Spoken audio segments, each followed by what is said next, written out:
friends, welcome to all of you in my YouTube channel. So today I discuss another part of the report. So let's start the discussion.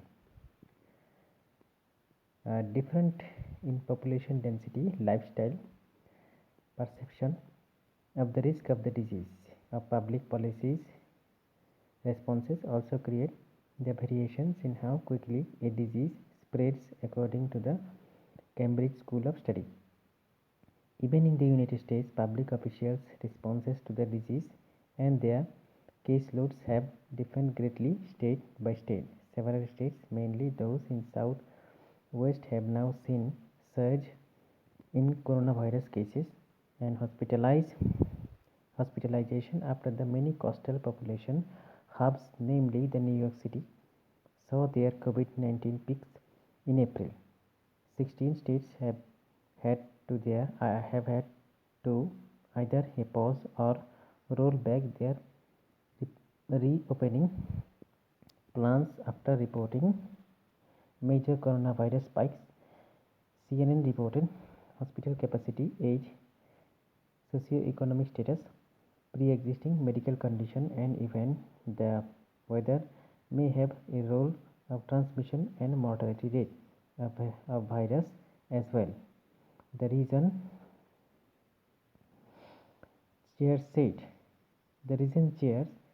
said limited and the inconsistent testing and difference in age and distribution, health care resources, social distancing and policies have caused larger variations in the extent and dynamics of COVID-19 pandemic across the nations and complicating the estimating of the prevalences of the infection, fatality rate, and other factors important to care providers and policymakers. The study said infectious diseases experts have said most epidemiological surveillance systems are impacted by a degree and underestimation.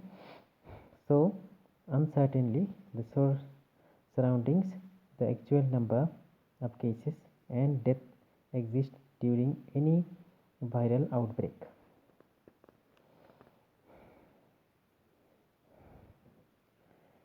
Prior research has addressed the different parts of these puzzles.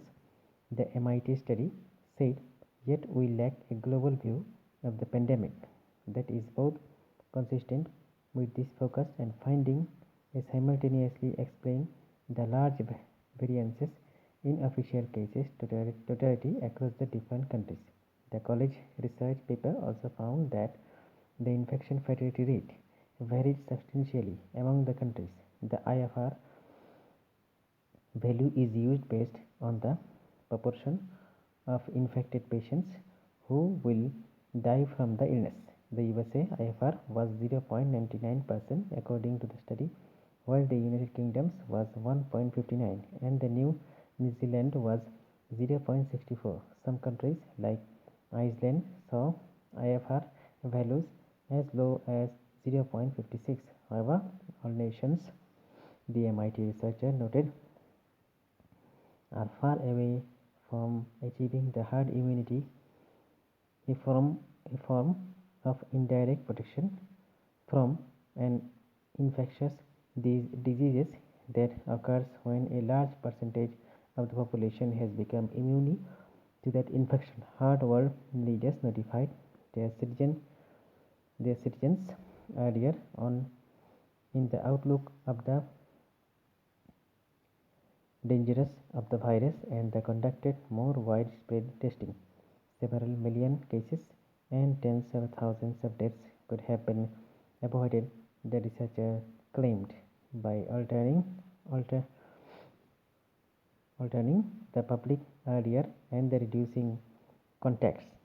In extensive testings when the pandemic was declared could have averted 42.7 million cases and 1,71,000 to 2,32,000, the researchers said. However, the future outcomes are less dependent on testing and more contingent on the willingness of the communities and the governments to reduce the cases. Thank you friends. In the next part I will give you some other information. Thank you.